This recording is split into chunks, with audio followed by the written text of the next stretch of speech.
son este grupo de sustancias que al usarlas le aportan un subidón de energía, la mayoría de veces instantáneo al individuo, muchas veces muy duradero, y esta sensación de enérgica, esta sensación adrenérgica, pues es muy placentera.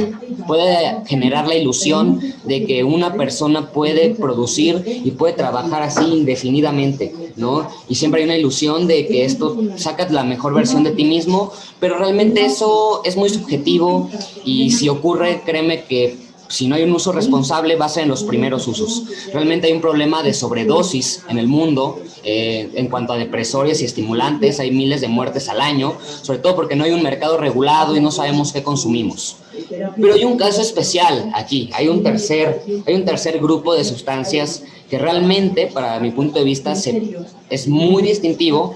Es diferente a los otros dos grupos, realmente no completamente, siguen siendo drogas, y no tenemos que estigmatizar la palabra drogas, ¿no? Realmente no nos podemos poner a discriminar palabras, y realmente estas sustancias pueden intencionarse hacia la medicina o hacia la droga, y realmente alguna de las dos intenciones, pues realmente mientras haya un uso responsable y una conciencia, pues percibo no tiene nada de malo. Y hablando de este tercer grupo de psicodélicos, que es a donde nos vamos a adentrar en un momento, pues realmente este grupo se puede decir que suelen ser sustancias afines a la serotonina, a diferencia de algunos otros como los disociativos.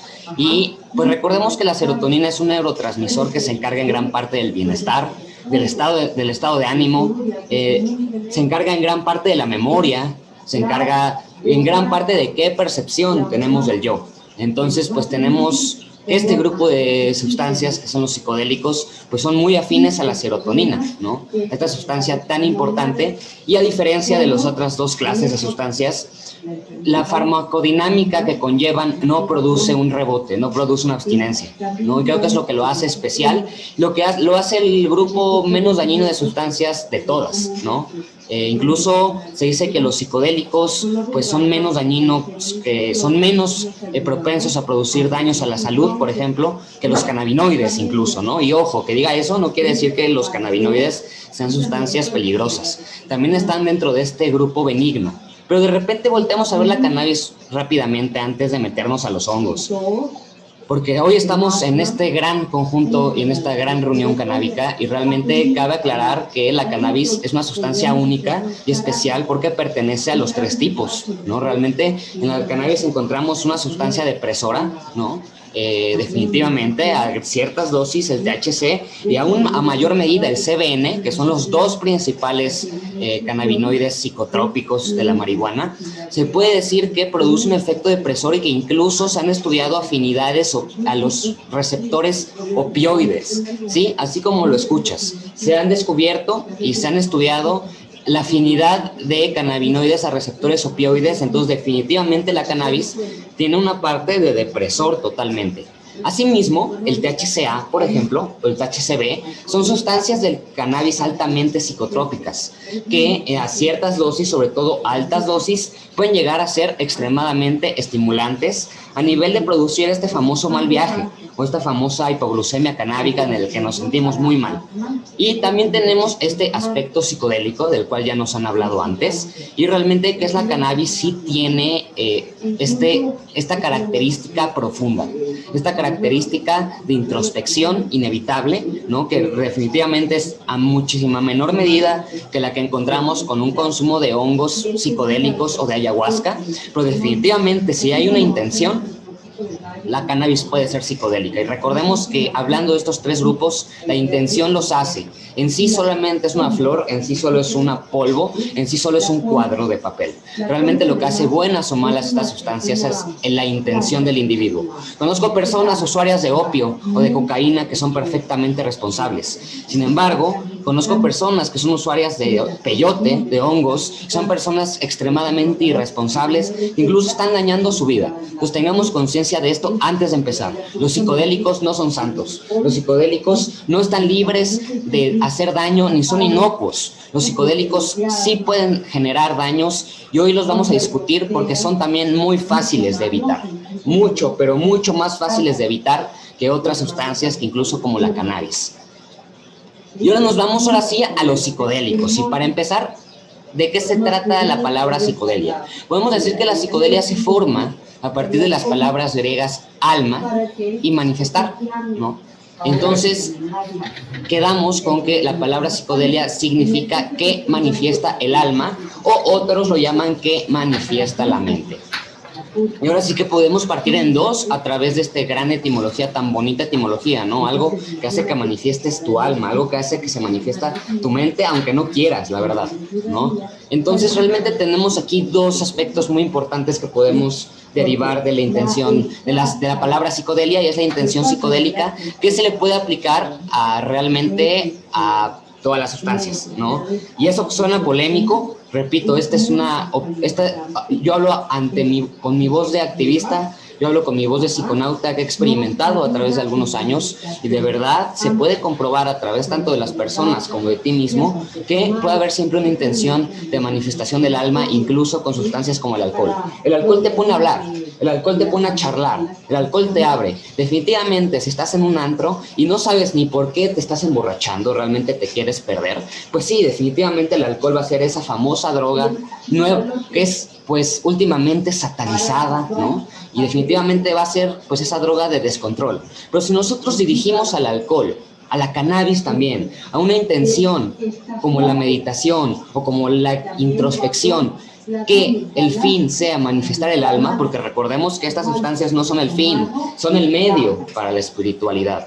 Entonces, si dirigimos cualquier sustancia psicoactiva que modifique la mente, ya sea alcohol, ya sea clonazepam, ya sean hongos psicodélicos, ya sea LSD, ya sea éxtasis, ya sean unas tachas, realmente la psicodelia te demuestra que puedes hacerlo y que realmente está en la intención, ¿no? Y así como cualquier sustancia puede ser disociativa también, ¿no? Y cualquier sustancia puede ser eufórica, realmente, pues eso cabe mucho en la intención del individuo, ¿no? Y realmente si seguimos un buen régimen de un buen set y un buen setting. Recordemos que el set y el setting son dos fundamentos básicos de la cultura de reducción de riesgos en el consumo de drogas. Y si manejamos un buen set, que quiere decir qué tienes en la mente, qué tienes en tu cabeza, qué estás pensando, tienes deudas, estás peleado, tienes traumas, ¿no? Y tenemos el setting. El setting, estamos hablando acerca de qué nos rodea, ¿no? Acerca de qué personas estamos, porque como mencionó mi compañera anteriormente, la cannabis, por ejemplo, puede llegarte a poner en vulnerabilidad, y las sustancias psicodélicas aún más, ¿no? Y cualquier sustancia, incluso el alcohol. Entonces, mucho cuidado en qué entornos estamos, si hay peligros, si hay barrancos, si hay escaleras, si hay una autopista con carros pasando rápidamente. Y realmente, si manejamos estas dos variantes, podemos propulsarnos hacia una intención psicodélica exitosa sobre cualquier sustancia. Pero definitivamente las sustancias psicodélicas son algo aparte. Las sustancias psicodélicas definitivamente representan de forma única, esencial y de forma absolutamente intensa la etimología de la manifestación del alma. Realmente estas sustancias, lo interesante de ellas, y es ahí su potencial en terapia, es que en un clonazepam, en un alcohol, tienes que poner un esfuerzo verdadero para llevarla a una intención psicodélica de manifestación del alma. Las sustancias psicodélicas, incluso quien es necio, quien es cerrado a estos temas, quien es cerrado a descubrir estas ideologías, de repente estas sustancias quiebran y abren. Y eso es lo que otras sustancias no tienen, que las sustancias psicodélicas como tal te dirigen inevitablemente a la psicodelia, ¿no? Y sí, esa dirección inevitable puede ser aprovechada o no, claro, ¿no? Yo en ningún momento estoy diciendo que este beneficio psicodélico es automático. Recordemos que hay que medir estas dos variantes y muchas más medidas de reducción de daños. Entonces, esta imagen de repente ronda por internet, ¿no? Realmente me parece que son consumidores estigmatizando consumidores. Los hongos sí son maravillosos, pero yo he visto gente paniquearse, salir corriendo en hongos, y realmente no podemos decir yo soy mejor por consumir hongos y tú por consumir alcohol o por consumir marihuana incluso, pues eres peor que yo, eres un adicto. No, realmente tenemos que eliminar estas barreras para poder entender al 100% lo que son los psicodélicos y para poder entender al 100% lo que son los hongos, porque si no se habla de la contraparte, no podemos entender, y eso es algo que enseña la psicodelia, a ver las dos contrapartes, a ver el yin y el yang, lo bueno y lo malo, ¿no? Lo bueno dentro de lo malo y lo malo dentro de lo bueno, y realmente, pues, tenemos que reconocer que ambos mundos, tanto el de los psicodélicos naturales y las plantas sagradas, y tanto el mundo de los farmacéuticos sintéticos y el mundo de las medicinas legales, pues son compatibles y tienen que reconciliarse y ir de la mano en este nuevo proceso de educación psicoactiva que queremos generar, por ejemplo, en este gran espacio, ¿no?, que se abre aquí el día de hoy. Ahora sí, ya sustancias psicodélicas, pues se puede decir que definitivamente son sustancias que producen profundas alteraciones en la percepción, ¿no? Digamos, en todos los sentidos, en todos los ejes de los sentidos, ¿no? En el olfato, en el gusto, en la vista, ¿no? En el estado de ánimo y sobre todo, y lo que impresiona en terapia y lo que ha impresionado a los sacerdotes de muchas civilizaciones, tanto modernas como antiguas, es los procesos cognitivos que son posibles de generar a través del consumo de un cactus, de un hongo, de una secreción, de un animal, ¿no? Y realmente sí son distintos a los estimulantes y a los depresores, porque realmente yo te puedo decir que un depresor nulifica los sentidos y eso es algo que pierde la gente y mucha gente busca esa evasión de la realidad. Los estimulantes amplifican tus sentidos, pero de una manera brutal. No es una regulación de los sentidos como lo hacen los psicodélicos. Realmente es una subida bruta.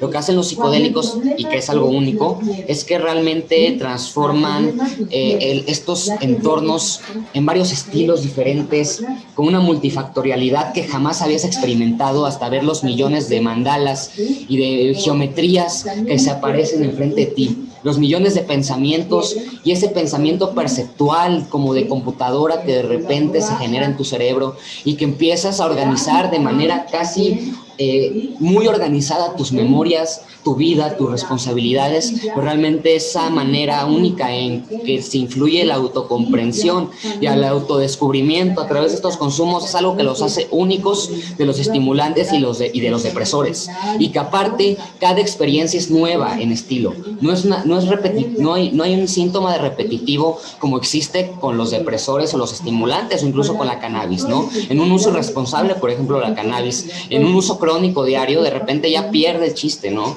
Y te entablas. Y realmente con los psicodélicos hay esta cualidad también de que producen tolerancia extremadamente rápido, ¿no? Digamos, la tolerancia es que tu cerebro se acostumbra y digamos, si yo consumo un psicodélico el día de hoy, el día de mañana no voy a obtener ningún efecto. Y realmente es algo único que lo hace entre los estimulantes y los depresores, que eso es al contrario, como te siguen siempre generando efectos, independientemente de que los fumes diario, te anclan. Y los psicodélicos lo que hacen es generar tolerancia y de repente cuando lo tomas un segundo o tercer día ya no sientes ningún efecto. Y se puede decir que esa es una mecánica hasta antiadictiva, que realmente cuando tú tienes esta experiencia poderosa de visiones en todos los sentidos, pues realmente no es algo que quieres repetir diario, ¿no? Realmente es algo que prefieres llevarte con calma. Vamos a empezar hablando de los psicodélicos menos conocidos, menos valorados, ¿no? Realmente vamos adentrándonos, vamos ramificando y ahora vamos a hablar acerca de los tipos de psicodélicos que existen, ¿no? Porque no existe solamente un tipo de psicodélico, realmente existen tres. Entonces vamos a comprenderlos. Estamos hablando de disociativos, ¿no? Que son todos aquellos que sí generan una distorsión, pero sobre todo lo que los hace cualitativamente interesantes es que unifican la percepción, o sea, unifican los sentidos.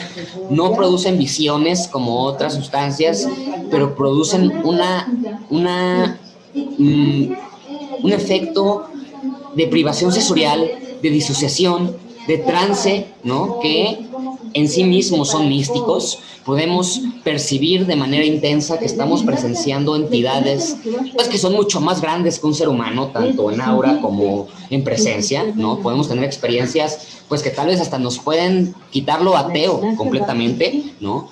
Y todo este efecto se genera a través de que los disociativos, aparte de trabajar algunos con la serotonina, como el dextrometorfano, que es el jarabe para la tos típico de farmacia, pero que es un psicodélico verdaderamente, y que es una sustancia devalorada porque los adolescentes lo toman, ¿no? Y realmente porque hay un uso irresponsable, pero el dextrometorfano, por muy estigmatizado que esté, si le quitas todo el azúcar que tiene el jarabe o si le quitas todos los excipientes que tienen las pastillas, créeme que tenemos un gran psicodélico, que como te decía, todas estas sustancias interactúan con el receptor N-metildeaspartato.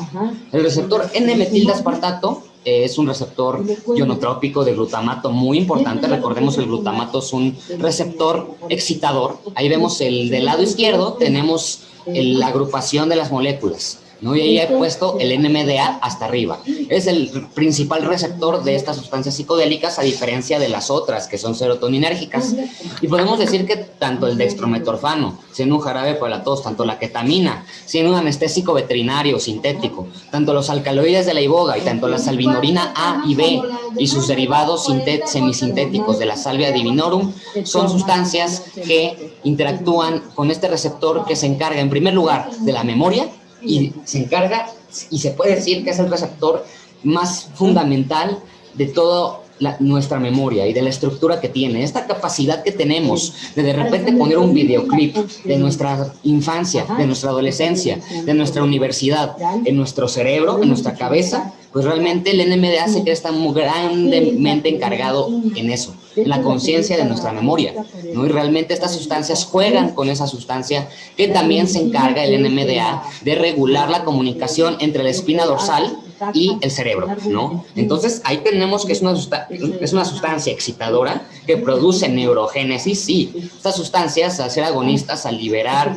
esta sustancia, generan nuevos puentes neuronales, sobre todo en una zona del cerebro que se llama el Default Mode Network. Es, digamos, la base de nuestro cerebro con lo que nacemos, como nuestra base, ¿no?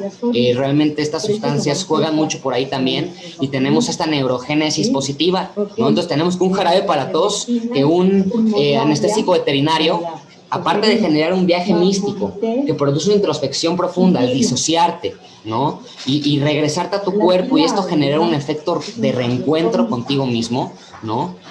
Pues también crean un efecto positivo en el cerebro, ¿no? Que tienen esta cualidad la mayoría de los psicodélicos, que a contrario de un solvente como el tolueno, que destruye exponencialmente el tejido celular, la mona, al ser inhalado, aquí tenemos sustancias que hacen lo contrario, que hasta podrían hacer que alguien que ha moneado durante 20 años y que ha destruido su cerebro pueda un poco regresar. Y yo, en lo personal, he sido testigo de cómo sustancias similares son capaces de hacer lúcidas a personas que estaban perdidas en adicciones. Y creo que aunque sean sintéticas, no podemos perderlas de vista. Tenemos aquí las moléculas de la ibogaína, de la salvinorina y de la ketamina, y vemos que son moléculas bastante complejas. Pero vamos al siguiente grupo, que es un poquito menos complejo, que son los empatógenos o los entactógenos. Y vamos con lo que significan estas bonitas palabras. De hecho, es de mis palabras favoritas, ¿no? El término empatógeno, ¿no? Literalmente por su etimología significa genos, ¿no? Empatos, que genera empatía, ¿no? Algo que genera un estado de empatía. Entonces, pues bueno, qué herramienta tan poderosa. Tú lo lees nada más así, pero vamos a voltear a ver el mundo, vamos a voltear un poco a ver el mundo en el que estamos actualmente, vamos a ver qué tal están los niveles de empatía en nuestra sociedad. Entonces, si hay algo que puede llevar empatía a nuestra sociedad, ¿no? Si hay algo que aunque sea sintético, pero observamos que tiene una toxicidad parecida a lo natural, porque sí, estas sustancias que vemos aquí pueden aparecer alarmantes, ¿no? Estamos hablando de tachas, ¿qué pasó? Estamos hablando de cristal, pero déjame decirte algo, déjame decirte que hay sustancias naturales como el floripondio que te matan tu hígado y tus riñones. Y hay sustancias como los empatógenos, como el MDMA, que es el éxtasis, que realmente su toxicidad es controlable, ¿no? Realmente es una toxicidad que se puede llevar a la reducción de daños, incomparable como el floripondio o el toloache o la manita muscaria, que son completamente naturales y tienen una gran toxicidad al nivel de que puede matarnos. Entonces, vayamos quitándonos de esos estigmas antes de entrar a este tema de empatógenos, porque los empatógenos son, pues, en su mayoría sintéticos, pero pues también son sustancias maravillosas, ¿no? Se puede decir que el más famoso es el MDMA, la metilendioximetanfetamina. Vemos ahí su molécula realmente derivada, inspirada a través del peyote, sí, así como lo escuchas. El MDMA, el éxtasis, está inspirada de la molécula del peyote, sí, señor. Y realmente esta molécula no produce efectos visionarios importantes como lo pueden producir otros psicodélicos, pero realmente sí produce un estado de contacto interno, y por eso también el término entactógeno se aplica con estas sustancias. que significa literalmente tocar dentro, ¿no? Y se refiere a estos estados profundos de introspección que incluso son aprovechados en terapia asistida. La FDA de Estados Unidos en este año está analizando permitir por primera vez la venta de este tipo de sustancias en farmacias, ¿no? Justamente porque producen una ventana de oportunidad para el que el paciente durante terapia pueda abrirse a hablar de sí mismo. Entonces imaginemos qué herramienta terapéutica estamos hablando ante estas sustancias, que realmente pues prometen mucho en terapia, prometen mucho en un espacio controlado. En el espacio rave realmente, para mi punto de vista, han causado bastantes problemas. Creo que la reducción de daños debe seguir implementándose y tenemos que hacer migrar estas sustancias al ambiente clínico, ¿no? Al ambiente holístico, incluso también son completamente compatibles al ambiente holístico, ¿no? Y realmente estas sustancias en especial, más que darte visiones de un mundo diferente, te contactan intensamente con tu alma, contigo mismo, ¿no? Hay este proceso de reconciliación, de aceptación de errores que producen los entactógenos, y realmente eso en un ambiente clínico puede ser muy provechoso. Tenemos también otro tipo de sustancias GABAérgicas como el GHB o como los gabapentinoides, que se discuten si son empatógenos definitivamente, pero se discute su clasificación psicodélica, ¿no? Es algo que, por ejemplo, es de las discusiones que nos tocan.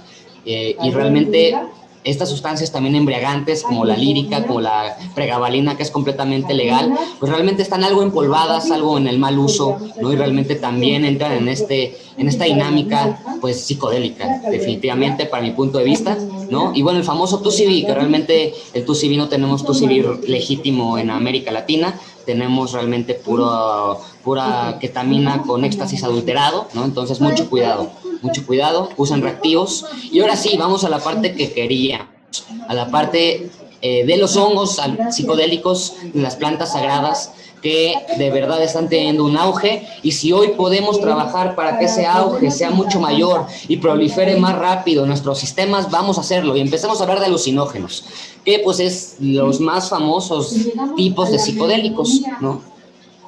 Y se puede decir que los alucinógenos son especialmente afines a la serotonina, ¿no? Al 5-HT. Varía entre ellos porque son agonistas parciales de diferentes receptores de serotonina, pero los define que son serotoninérgicos. Como ya había dicho, la serotonina se encarga en gran parte del estado del yo, ¿no? Del estado de ánimo, ¿no? Se encarga en gran parte de nuestra percepción del espacio, en pocas palabras. Por eso cuando en lugar de nuestra serotonina ponemos alguna de estas otras sustancias que vemos las moléculas aquí a la izquierda, realmente vemos cambios importantes en la percepción. Vemos que los disociativos interactúan con aquello que conecta la columna vertebral con el cerebro, por ejemplo, y eso hace obviamente que generen sensaciones pues de disociación corporal, ¿no? De que nos salimos del cuerpo, ¿no? De que realmente estamos saliendo de la realidad, pero lo que hacen estos es algo contrario. Son afrontativos de la realidad. Hacen que el individuo se afronte a la realidad, pues generando en primer lugar todo este espectáculo de colores que se genera al interactuar y modificar y más que nada también hacer que se libere demasiada serotonina, ¿no? Entonces estos cambios pues son muy particulares, ¿no? Y se cree que han sido claves pues en la evolución humana, ¿no? Realmente estas visiones coloridas, en algún momento a un chimpancé, en algún momento a un homínido, a uno de nuestros ancestros, le dio de qué hablar, y tal vez así empezaron a hablar nuestros antepasados, con una necesidad de explicar todo lo que ocurría al consumir estos cactus, al consumir estos hongos, ¿no? Al consumir estas lianas y estas hojas, ¿no? Vemos aquí los 5 psicodélicos clásicos, que realmente hablamos de la mescalina, ¿no? Que es pues igual el famoso jicuri. Recordemos que a los wixas no les gusta que les digan ni huicholes, ni les gusta que le llamen peyote al jicuri. Entonces también esto de la psicodelia habla de mucha conexión con nuestras etnias y mucha conexión y respeto pues a nuestros pueblos originarios, ¿no? Como lo dice el término oficialmente. Tenemos el LSD, que es una sustancia semisintética. Sí, espérate, no es completamente sintética. El LSD es un derivado molecular de la ergina.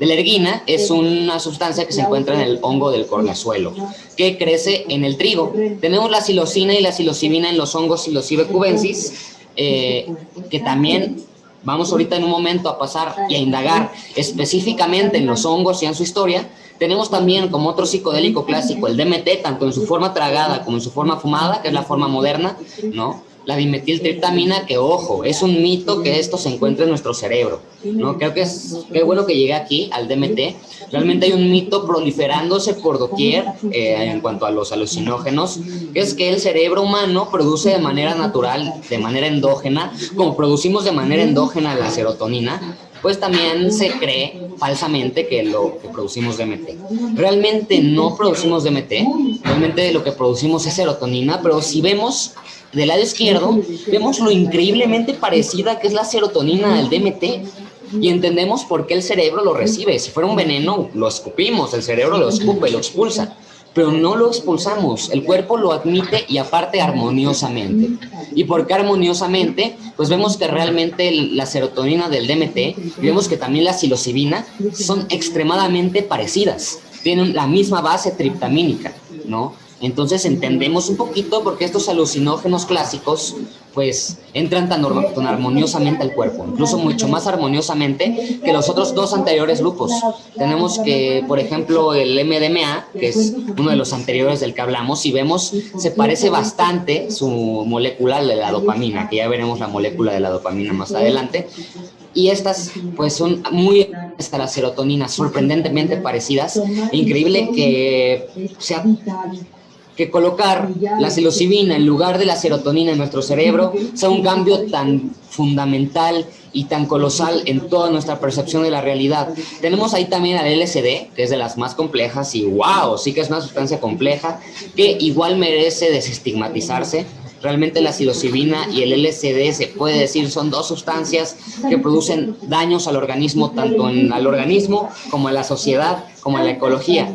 Y como en un potencial adictivo se puede decir la psilocibina, el LSD, el DMT y la mescalina, a diferencia del hongo amanita, porque es venenoso y sí tiene un potencial de daño hepático. Estas cuatro pues realmente tienen esta cualidad de ser casi inocuas, ¿no? Realmente se ha probado el LD50 de la psilocina en ratones y se ve que es casi 200 miligramos por kilogramo, ¿no? Es muchísimo, no hay alguien que pueda sintetizar tanta psilocibina para sobredosificarse. Entonces realmente tenemos que estos alucinógenos de los tres grupos también son las sustancias más seguras de utilizar, repito, en los tres ejes, en el eje de daño al organismo, en el eje de daño social, en el eje de daño ecológico, en el eje de potencial adictivo. Todos estos alucinógenos son mucho menos dañinos, pues se puede decir de manera oficial, y David Nutt, que es un investigador muy importante, lo ha estudiado y lo ha confirmado por décadas, son la clase de sustancias menos dañinas de todas. Sí, mucho menos dañinas que la cannabis, mucho menos peligrosas de utilizar que los embriagantes, que los opiáceos. Entonces realmente creo que vale la pena voltearlos a ver, y como ya se ha mencionado, son muy legales estas sustancias, están en las tablas de prohibición máximas junto a la heroína, junto a la cocaína, ¿no? Y ahora sí que dentro del grupo de los alucinógenos, ahora sí específicamente, así nos vamos dando cuenta, vamos ramificando, vamos yéndonos más específico al punto. Y no se nos puede olvidar mencionar que los alucinógenos se reparten en dos grupos. Las fenetilaminas. ¿Qué son las fenetilaminas?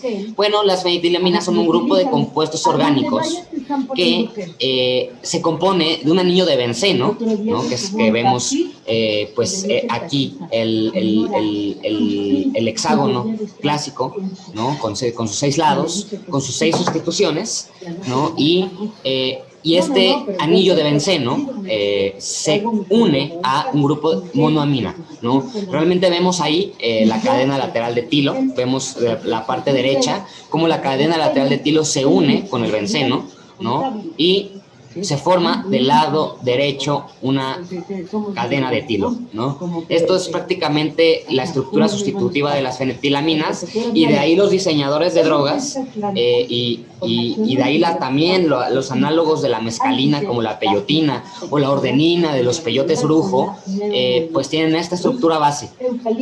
Esencialmente, incluso la dopamina es nuestra fenetilamina endógena, ¿sí? Así como el cactus produce su propia fenetilamina, los humanos también. Estamos conectados, si nos damos cuenta, pero hay varianzas en esas moléculas, ¿no? Pero realmente es la misma base, pero esas varianzas y poner en el cerebro esa varianza captoide de la dopamina, pues es lo que produce que tengamos este gran viaje y este gran sacudidón de conciencia.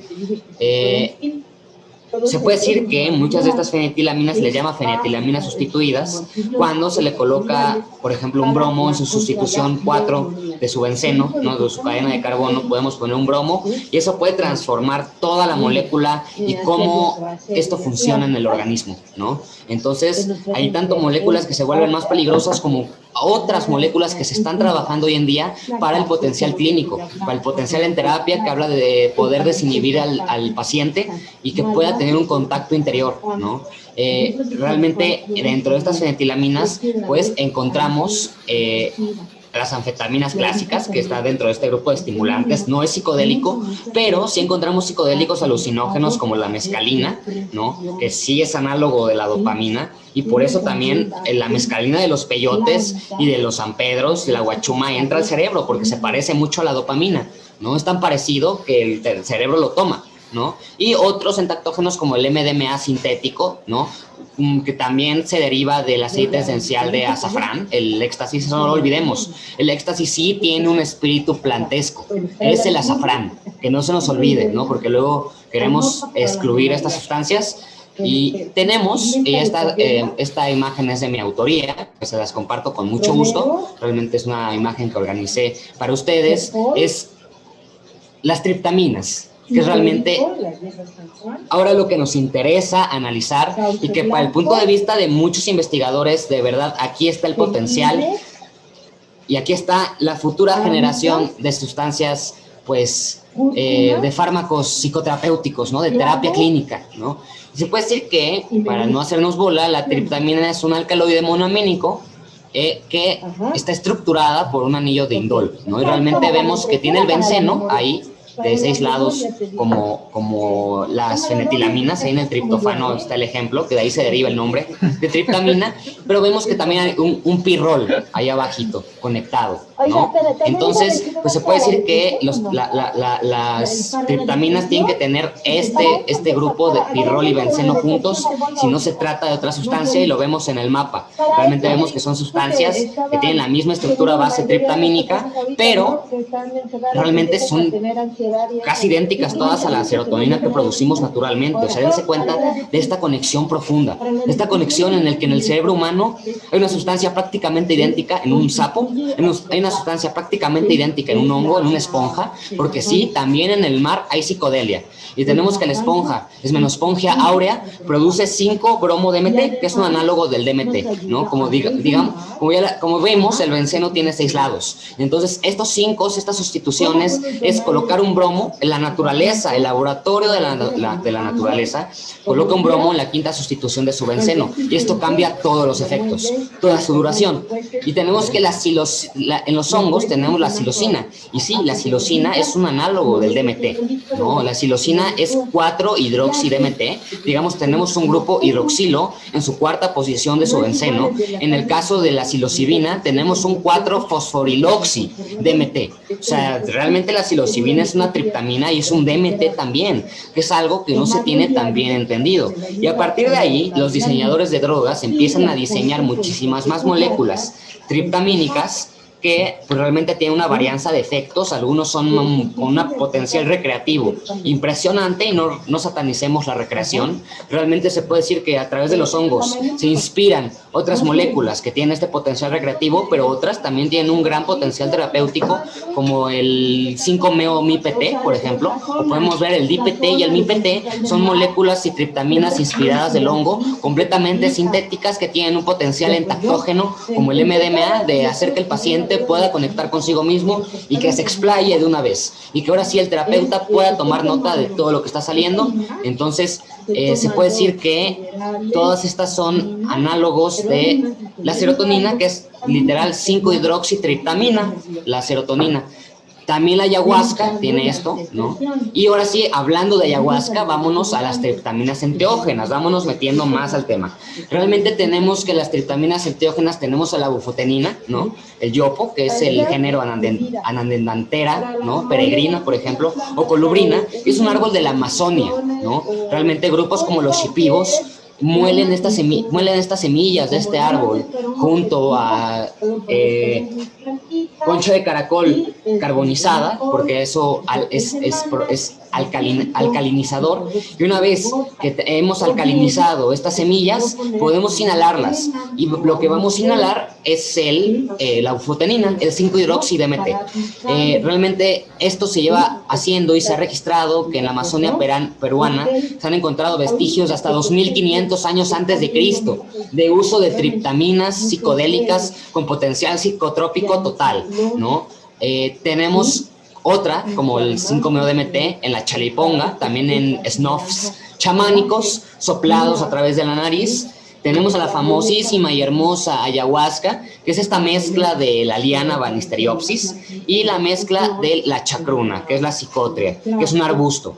¿Cómo supieron los amazónicos, las etnias amazónicas, que había que mezclarse estas dos plantas? Nadie lo sabe hasta la fecha, pero se cree que los vestigios más antiguos datan de 1000 años antes de Cristo, en el cual personas ya mezclaban esta liana y este arbusto para inhibir las monoaminoxidasas del estómago que destruyen el DMT, permitiendo que se absorba directamente en los receptores de serotonina, teniendo un efecto psicotrópico inminente, ¿no?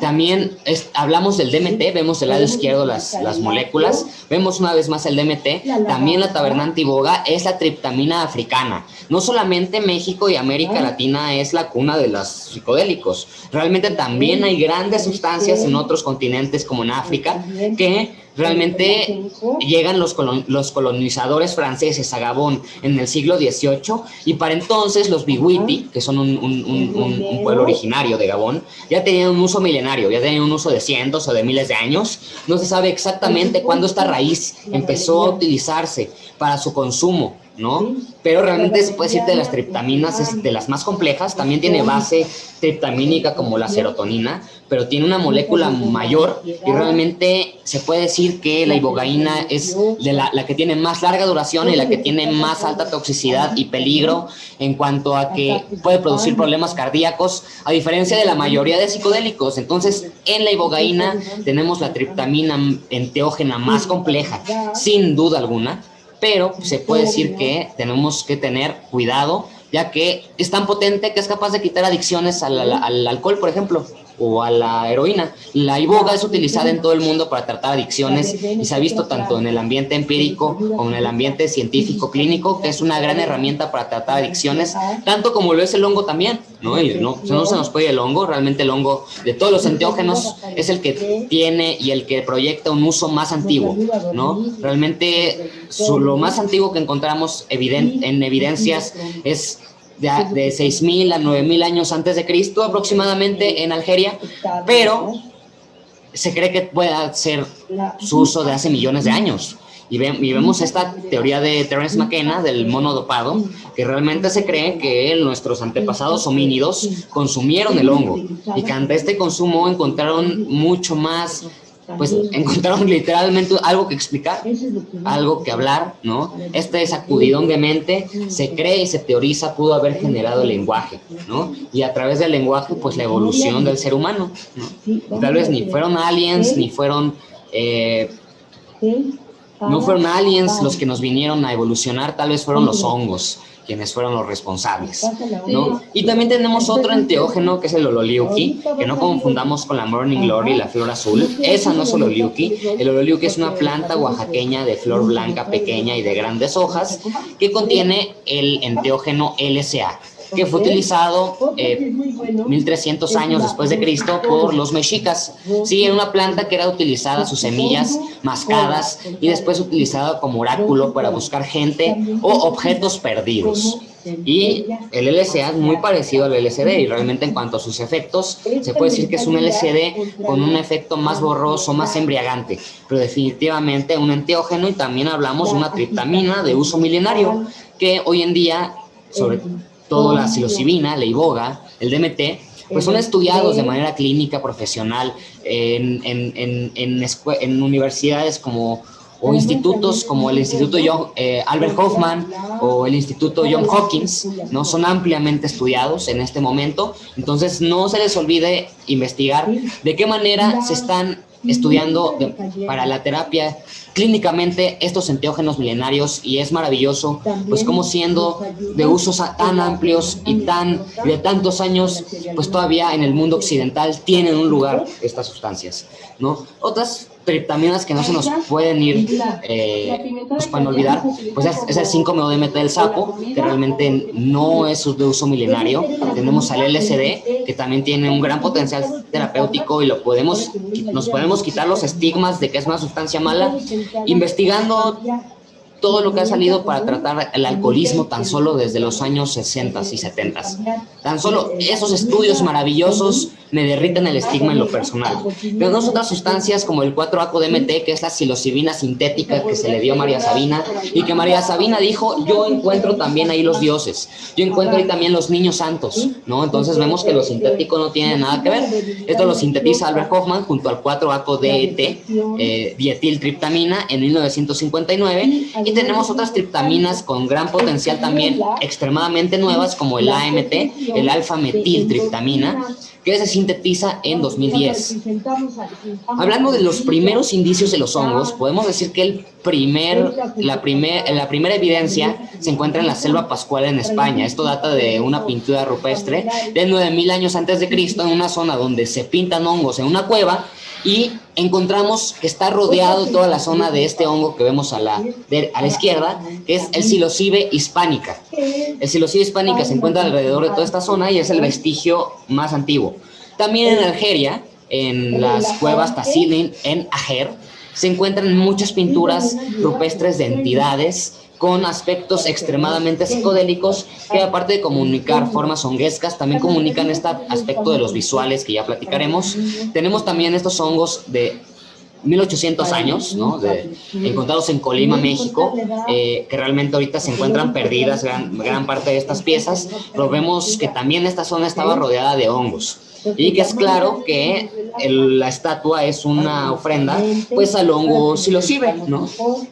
Una muy interesante es esta representación de Perséfone y Demeter de los mitos de Ulises, que data de 400 años después de Cristo. Ahí me equivoqué, no es Colima, México, ahí hice un error. Entonces realmente estas esculturas griegas nos muestran estos dos personajes devorando hongos, devorando un hongo que no parece un champiñón, porque vemos que tiene vemos que tiene la forma clásica de los hongos Psilocybe.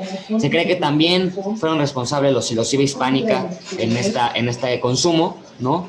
Y más hasta en India, ¿no? Ya vemos que en Algeria, en América, en México, también en Grecia y en India, en el templo del erotismo, en el templo Carujajó, erótico, ofrendado el erotismo, encontramos bastantes hongos y lo mismo, con apariencias de Psilocybe. No son champiñones, parecen hongos psicodélicos definitivamente, ¿no? Y esto data de 900 años después de Cristo. Entonces vemos que es una sustancia pues tan antigua como el alcohol, se puede decir.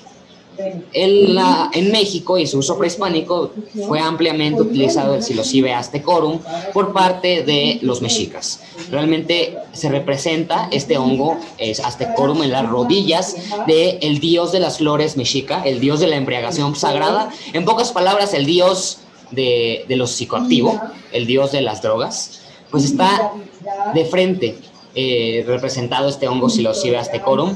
Entonces vemos que fue muy importante por parte del uso de sacerdotes, pero también de rebeldes en esas épocas, en los años 1400 después de Cristo. Se dice que fue el auge de todo este consumo. Ya una vez que llegan los españoles, este gran historiador, se puede decir, San Bernardino de Sahagún, describe los hongos y los observa en el Códex Magliavecchiano, ¿no? Los hongos están coloreados de un color jade. El color jade representa lo sagrado para los mexicas, y vemos una entidad detrás que está controlando a un hombre que está comiéndolo sentado, ¿no? Entonces vemos que había una percepción mística del consumo de hongos en los años 1450, imagínense, y lo mismo en el código vindobonense maya del siglo XVI, también vemos que entidades, vemos hombres devorando hongos, ¿no? Y entonces, en varias representaciones prehispánicas mexicanas encontramos la representación de estos hongos, y las investigaciones demuestran que fue un consumo tolerado y fue un consumo que existió totalmente en nuestro país en esas épocas de los mexicas. Ya más en épocas contemporáneas se puede decir que R. Gordon Wasson era un etnomicólogo entusiasta, y es la primera persona occidental, la primera persona digamos blanca, que interactúa con los hongos psicodélicos después de haber estado décadas y cientos de años en el olvido. Porque sí, también no olvidemos que en la época colonial, en los años 1800, se hace el primer decreto para prohibir los hongos y el peyote. Entonces ahí se hace difuso, se vuelve muy propio de los pueblos, y de repente este etnomicólogo fanático se adentra en Huautla de Jiménez, en Oaxaca, y encuentra esta famosísima curandera llamada María Sabina, que practicaba con una cosmovisión algo combinada con lo cristiano, ¿no? Mazateco y cristiano, y realmente le da a Gordon Wasson el primer viaje psicodélico con hongos a un occidental. Y obviamente en la revista Life Magazine se crea toda una crónica acerca de esta gran aventura, y eso motiva al micólogo Roger Haim a describir las primeras especies de psilocibe, ¿no? Y se abre también un nuevo campo en la ciencia, que es la biota psicoactiva, ¿no? Un nuevo archivo, un nuevo capítulo en la biología, ¿no? Que realmente los organismos que contienen sustancias psicoactivas. Ya más tarde, en 1959, y rápido, en 2 años, Albert Hoffman, la misma persona que en 1939 sintetiza la famosa LSD, dietilamida de ácido lisérgico, aísla de los hongos psilocibe mexicana los famosos pajaritos, la psilocibina, la psilocina, y hace su derivado sintético 4-acetil-DMT. Impresionante este gran químico, ¿no? Que vivió consumiendo psicodélicos y hongos casi 100 años. No vemos que vivió de 1906 a 2008, ¿no? Y ya en la actualidad tenemos que muchos pueblos de nuestro país consumen hongos todavía de forma ritual, ¿no? Incluso de forma recreativa, se observa, e incluso con intenciones de magia negra, ¿no? Es algo que se ha reportado en varios pueblos originarios de nuestro país. Podemos decir que los mixtecos, los mazatecos, los celtales, los mazahuas, los chinantecos, los chatinos, los mixes, muchas etnias de Oaxaca sobre todo, ¿no? Donde crecen muchos estos hongos. Los nahuas, los otomíes, los tarascos, los consumen, ¿no? Vemos que hay, y en la parte izquierda vemos los principales hongos consumidos. Vemos que está el Psilocybe zapotecorum, que es de los más grandes, ¿no? Y se le llama derrumbe de agua en la zona. También está el clásico Psilocybe cubensis, que es el San Isidro, ¿no? Está el Psilocybe subcaerulites, que este es muy interesante. Hay un uso ritual en Japón. Eso es algo que se sabe y se conoce muy, muy, muy poco. Es algo que está escondido en pocos libros que estudian esto. Pero realmente en Japón sí hay una especie de psilocibe que se utiliza con una intención, pues sí, ritual, ¿no? Con una intención introspectiva. Y también se utiliza el hongo, de la risa, ¿no? Que es el hongo, te digo en un momento, Hypnopilus junionus, y también es otro de los hongos que se utiliza en Japón. Tenemos el Psilocybe cerulescens, que es el famoso derrumbe, ¿no? El Psilocybe mexicana, que es el pajarito que utiliza ampliamente María Sabina y que se utiliza ampliamente en Huautla de Jiménez. Y por último, no olvidemos que Huautla de Jiménez no es el único lugar donde aún hoy en día pueblos originarios usan hongos. También en Tlanisco, en el Estado de México, ¿no? Cerca de la Ciudad de México, se utiliza aún en las faldas del Popocatépetl el Psilocybe aztecorum. Ahora sí que el famoso Teonanácatl por excelencia.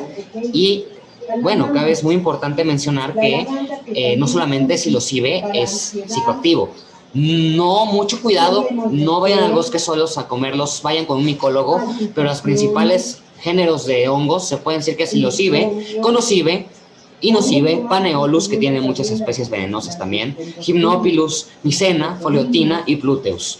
Todos estos géneros tienen especies que contienen psilocibina y otros alcaloides parecidos, pero psilocibe es la especie por excelencia, el género que contiene estos alcaloides. Los demás géneros tienen sustancias que pueden ser venenosas, intoxicantes, entonces mucho, pero mucho cuidado.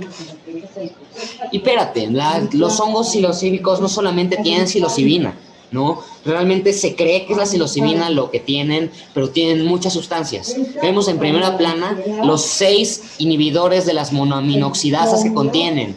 Los hongos psilocibe contienen un cóctel hecho por la madre naturaleza. Y tenemos estos inhibidores de las monoaminoxidasas. ¿Qué es eso?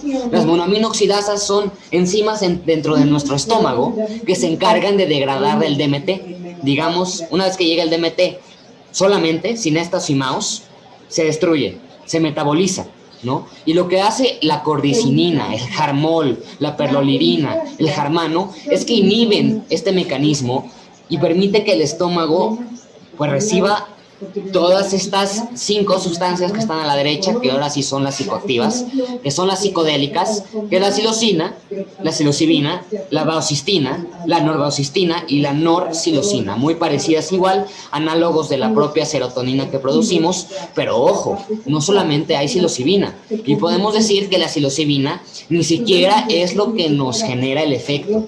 Lo que nos genera el efecto es la psilocina, y es muy importante hablar de que la psilocina sí es un profármaco, y esto significa que la psilocibina va a sufrir cambios en el cuerpo. Y esto se genera a través de la desfosforilación. Vemos que la psilocibina tiene en su quinto anillo de su benceno un grupo fosforiloxilo, ¿no? Y realmente lo que va a hacer el estómago o el hígado va a desfosforilizar esta molécula y la va a convertir en psilocina, que es la que tenemos a la derecha, y la psilocina sí es la que nos produce los efectos. Entonces, ojo, la psilocibina no es psicoactiva, la psilocibina no es lo que no es lo que proyecta el potencial terapéutico. Es la psilocina y los demás derivados moleculares que contiene, ¿no? Y es gracioso que justamente la que no nos pone es la más famosa, ¿no? Vemos que en su farmacología, pues sí, la psilocibina se convierte en psilocina, se vuelve agonista. Agonista quiere decir que libera, no que para, como los antagonistas, como los opioides. No, la psilocina libera. Entonces la psilocina se va a unir al receptor 5-HT 1A, 5-HT 1B, 1D, 1E, 2A especialmente, ¿no? Al 5-HT 2A es el receptor principal al que se une de serotonina, y literalmente es como si tuviéramos un piloto en ese receptor, ¿no? Que es la serotonina, la 5-hidroxitriptamina, que ahí la vemos. Y es tan parecida a la psilocina que literalmente cambiamos el piloto de ese neuroreceptor por este nuevo, ¿no? Que es todo alien y todo loco, ¿no? Y todo elocuente, ¿no? Entonces, realmente es lo que pasa en palabras simples en nuestro cerebro, y vemos ahí pues que no hay ninguna afinidad en la dopamina, como sí lo hay en el LSD, como lo hay con la cocaína. El hongo es muy específicamente serotoninérgico, y esto conlleva, pues claro, efectos visuales importantes, ¿no? Observamos una distorsión de la realidad de los colores y sobre todo los movimientos en las texturas. Vemos que los objetos cobran vida. Vemos que empezamos a notar las vibraciones hasta en los árboles, tanto en la taza de café, ¿no? Tanto en el suelo de tu patio, ¿no? Tanto en el cielo, en el bosque, tanto en el cielo estrellado. Vemos esta modificación, esta ondulación, ¿no? Vemos esta resaltación muy intensa de los colores, ¿no?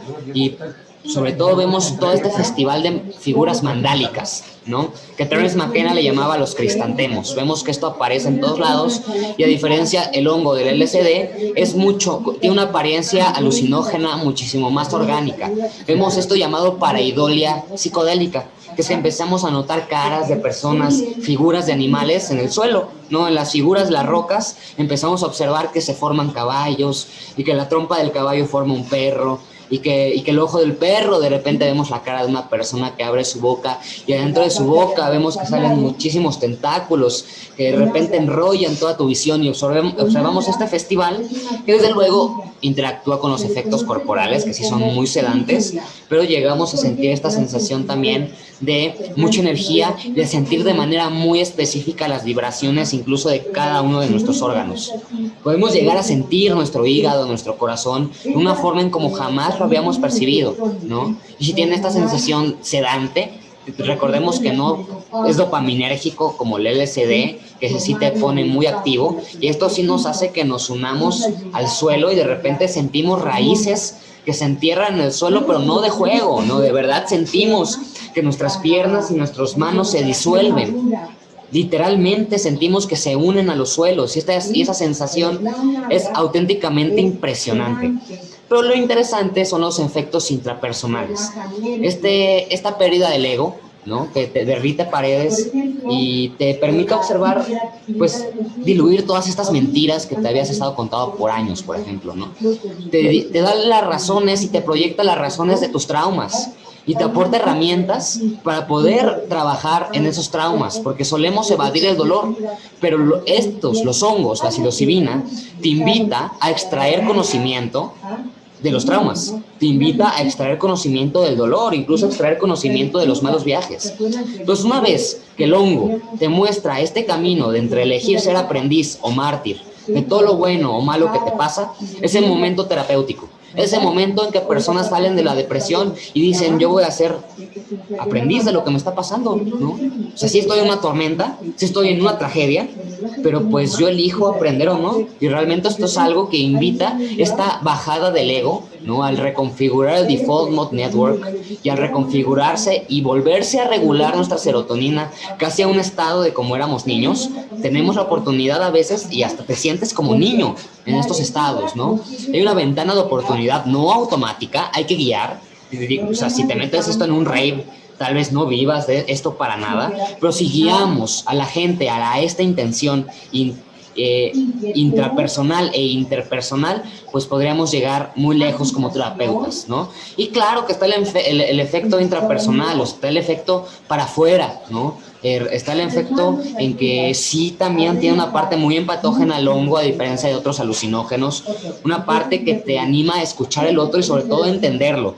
Y ocurre aquí un efecto muy potente de reconciliación, y de repente reconcilias con gente que odiabas, ¿no? De repente te das cuenta que en la gente que odiabas estaba reflejado, y que cada cosa que lo odiabas a tu papá, o que cada cosa que lo odiabas a tu amigo o a tu vecino, pues lo tenías en ti, ¿no? Y por eso lo notabas, porque lo tenías en ti. Entonces, esta oportunidad también, ¿no? De ver hacia afuera y de conectar con la psilocibina, pues también ofrece una oportunidad terapéutica. Y vamos ya para cerrar esta ponencia, a hablar un poquito de eso, ¿no? Y realmente se ha descubierto que en terapia con psilocibina, esta es segura en depresión resistente al tratamiento, el DRT, algo que es más común de lo que se imaginan, ¿no?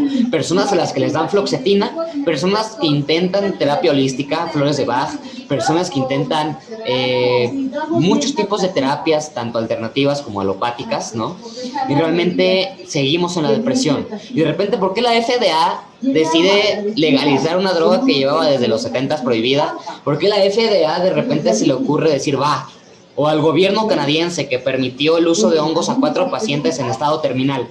Imagínate qué poderoso, imagínate qué contundente y eficaz tiene que ser para que los gobiernos digan, órale, va, te lo dejamos, te lo legalizamos. La verdad sí está muy chido. La verdad sí tiene que ser algo con relevante potencial. Y vemos que suele funcionar para este trastorno, ¿no? Esto se observa que revive la capacidad de responder emocionalmente a través de la activación también de la amígdala, ¿no? Que allá también habló un poco del Default Mode Network y de la base del cerebro, y vemos que de repente se aporta una oportunidad a la persona, una motivación. Al menos yo en lo personal, los hongos, para mí, fueron algo que me enseñó mi destino en esta vida. Fue algo que me dijo, para esto naciste, ¿no? Cuando estaba más perdido, cuando estaba más desubicado, me dijeron, espérate, tranquilízate, date tiempo, trabaja en ti y date cuenta que tienes un don como todos los demás, sin excepción. Entonces, ahí vemos que son muy motivantes las experiencias y esto puede ayudar a muchísimas personas. Esa motivación que aportan, ¿no? Y aparte, es un cambio que en terapia clínica consensada a cientos de personas se ha visto que es un cambio duradero, que hasta dura 6 meses a través de una sola toma, ¿no? O sea, en lugar de estar consumiendo el clonazepam 2 veces al día, de repente tenemos una sustancia que lo tomas una vez y el cambio dura 3 meses, 6 meses. O sea, dense cuenta qué trascendental puede ser la terapia con psilocibina, ¿no? Toda esta transformación de las creencias, ¿no? Y sobre todo también se ha visto que trata la masculinidad, ¿no? Realmente hay una oportunidad en tratar la masculinidad tóxica con la psilocibina y vemos que sí hay una reflexión profunda cuando la gente tiene estas opiniones y estas formas autoritarias de comportarse, estas formas machistas. La psilocibina tiene esto de reducir el ego y de que te das cuenta y se proyectan pues todos los errores, ¿no? Realmente la terapia psicodélica se hace la terapia asistida en un entorno controlado. Recordemos que hablamos mucho de set y setting, ¿no? Y de que los hongos sí producen un efecto que puede ponerte en peligro. Todo este efecto pues también olvidé mencionar que también un efecto místico, ¿no? De contactar con entidades, ¿no? De contactar con algo que a veces tú puedes decir son dioses, es la Pachamama, es los dioses hindús, es el poder superior de Alcohólicos Anónimos, llámale como quieras, ¿no? Pero de repente sentimos también ese contacto con un poder muy grande y que, por ejemplo, a mí me quitó lo ateo completamente, ¿no? Yo soy agnóstico gracias a los hongos y realmente sí producen este efecto profundo, no solamente en la depresión resistente a tratamientos, este efecto también de sentir que conoces a Dios puede ser y es muy productivo en la terapia para personas con cáncer terminal. Es tan eficaz que en Canadá el gobierno hizo 4 amparos para 4 personas porque verdaderamente contactar con ese mundo místico, con todo ese mundo que está detrás de la cortina superficial que vemos al despertar, puede ser útil para que las personas pues acepten su muerte, ¿no? Y acepten que la muerte es algo pues que ocurre todos los días pues en la vida humana, ¿no? Y se ha visto pues que la gente llega a ese entendimiento estando muriendo de cáncer, ¿no? Y en lugar de darles clonazepam y de sedarlos con morfina, le damos algo que los hace afrontar su realidad para sanar su proceso, ¿no? Y como dice Timothy Leary, vamos a planear nuestra muerte, ¿no? Y si podemos planear nuestra muerte, pues yo quisiera planear mi muerte y comer hongos antes de morir, en lo personal, ¿no? Me parece que es una experiencia única y que es una experiencia que nos puede llevar a entender profundamente la muerte. Y también, como el LSD, la psilocibina puede ser útil para tratar alcoholismo y dependencia de otras sustancias. En el síndrome de abstinencia, cuando la persona ha dejado de consumir alcohol, se le da psilocibina, se le da LSD y pues en lugar de tener la abstinencia y el mal humor, el dolor de cuerpo y los vómitos y los temblores, pues echan un gran viaje por la mente. Y eso se ha visto que inhibe la dependencia, inhibe la abstinencia y le da una puerta de salida, resulta como un puente, como una droga de salida a muchas drogas como la metanfetamina, que es un estimulante, o como el opio, que es un depresor, ¿no? Ya para terminar, agradezco muchísimo que me hayan invitado a este encuentro. Les invito mucho a investigar más allá de lo que yo les he platicado. Yo les platico, investigo con mis límites de psiconauta entusiasta, de investigador freelance, pero yo los invito a cada uno a meterse y a investigar acerca de estos maravillosos hongos. Este soy yo en 2019 en la primera marcha mundial por descriminalizar la psilocibina. Fue la primera marcha en la historia que se organizó, jamás antes se había organizado en ninguna parte del mundo una marcha para despenalizar los hongos. México fue la cuna de esa marcha.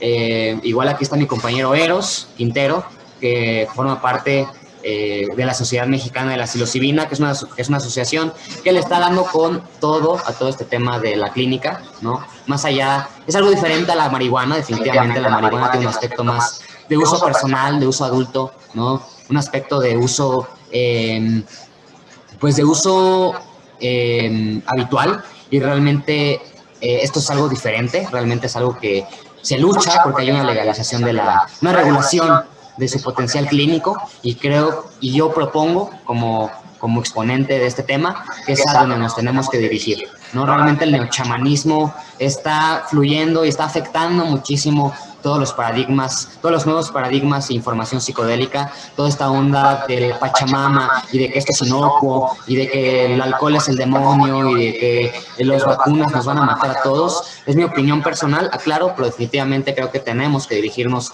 a si ya se colonizó con la teología al hongo, si ya se colonizó con la filosofía, con la música, también le toca con la ciencia. Y creo que colonizar suena muy feo, pero pongámonos los visores científicos para estudiar todos estos honguitos bonitos. Vemos aquí el mapa de prohibición, vemos que México sigue en rojo, México está totalmente prohibido, está en la tabla 1 de la Ley General de Salud, no hay ni posesión mínima, entonces invito a todos también a seguir luchando porque hay una regulación justa de los hongos psicodélicos en México. No queremos que se vendan en los Oxxos, no queremos que la gente se esté paniqueando en las calles y chocando sus carros. Queremos una verdadera cultura de reducción de daños. Invito a todas y a todos aquí pues a construir esa cultura, ¿no? Que de verdad garantice que los futuros consumidores de hongos sepan utilizarlos en un buen uso y que los actuales pues podamos seguir teniendo oportunidades para seguir creciendo nuestro espíritu y nuestra mente con ayuda de algo que crece de la tierra, ¿no? Pero también, ¿por qué no? También de cristales sintéticos que se hacen en el laboratorio, porque aquí todas las drogas cuentan y no podemos discriminarlas. Muchísimas gracias. Bien, pues muchas gracias, sobre todo por aceptar la invitación.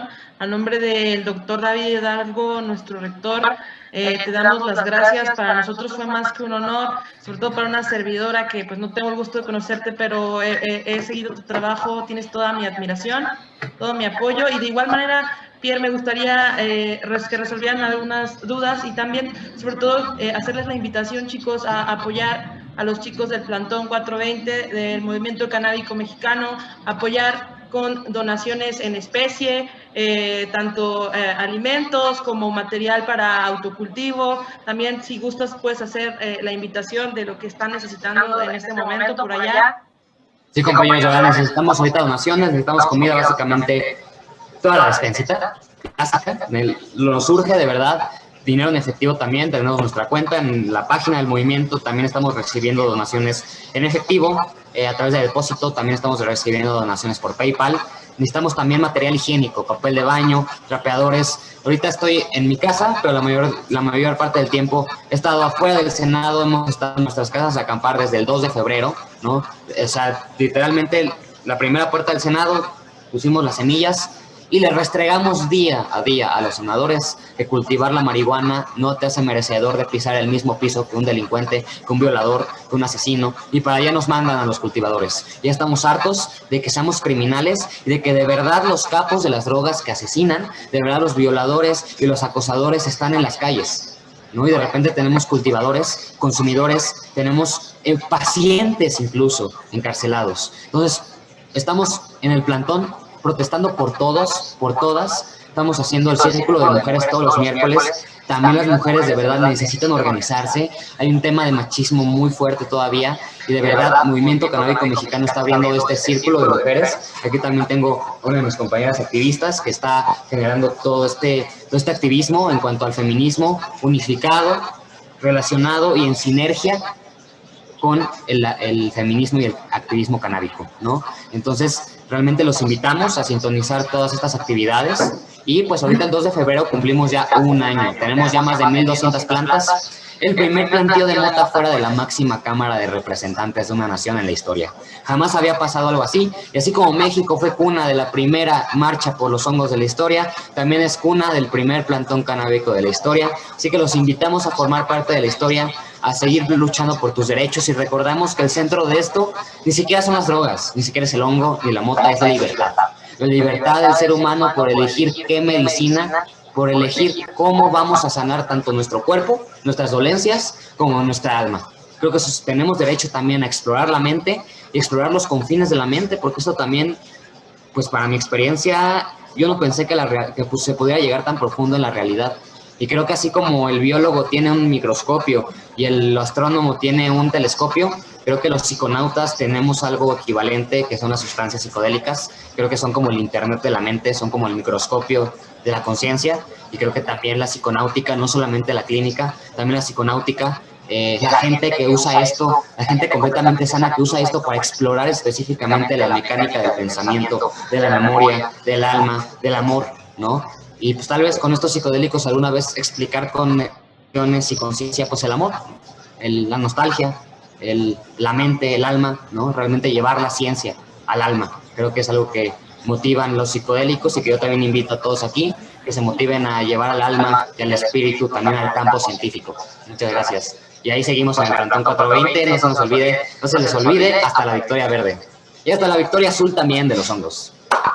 Excelente, un aplauso, compañero, y ya saben, todo el apoyo para Movimiento Canábico Mexicano. Igual si tienes la oportunidad, Pierre, de escribir el número de cuenta en el chat, por ahí nos lo están pidiendo para recibir donaciones para ustedes, claro que sí, y esperamos pronto estar por allá también con algunas donaciones en especie, tanto mi pareja como yo tuvimos la oportunidad de estar hace unos meses llevando cositas, pero vamos a recaudar más por acá en Cuernavaca para poderles llevar por allá. Vamos a ver si alguien tiene alguna duda por ahí.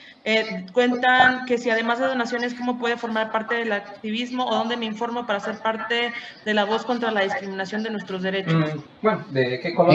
Ahorita estamos en martes y jueves de voluntariado, ¿no? Realmente estamos cultivos de confianza, se llama, entonces ahorita estamos abriendo el martes y jueves de voluntariado a las 12, entramos por la puerta de Insurgentes, vamos directamente al plantón y obviamente hablamos que estamos por el voluntariado.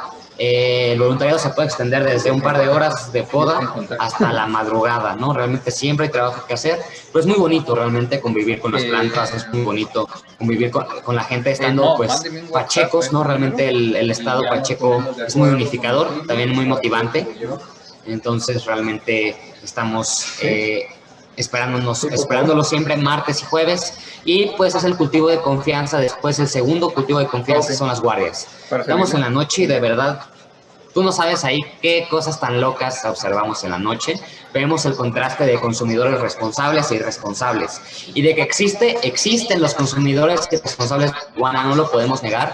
En el plantón lo vemos, ¿no? Entonces realmente sí tenemos que hacer representación los consumidores responsables. Es muy necesario que estemos ahí, ¿no? No podemos perder esa representación. Entonces también las guardias las abrimos para cuidar las jardineras. Ya tenemos 4 jardineras. Repito, son más de 1,200, quizá ya casi por las 1,500 plantas, ¿no? Y realmente el tercer cultivo de confianza es ya quedarse con tu casa de acampar, ¿no? De plano. Quedarte a dormir y estar ahí todos los días cuidando del cultivo y sobre todo protestando por nuestros derechos, no todos los días son iguales, tenemos movilizaciones, hoy tuvimos un Mexicali es reunión en Aguatl y pues también fueron muchas organizaciones, entonces están atentos a la página del Plantón 420, por favor, así búsquenos en Facebook, Plantón 420, y en un momento mando la cuenta al chat. Por favor, compañeros, no lo echen en saco roto y por favor esperamos sus contribuciones amorosas para este movimiento, ya que pues ellos son los que han estado al frente, ¿no? Luchando por los derechos que todos tenemos, ¿no? Principalmente, como decía Pierre, el derecho a la salud. No lo echen en saco roto. Por favor, apóyenlos porque ellos ya nos están apoyando desde antes. Muchas gracias, Pierre. Hasta la victoria verde. Hasta la victoria verde. Muchas gracias.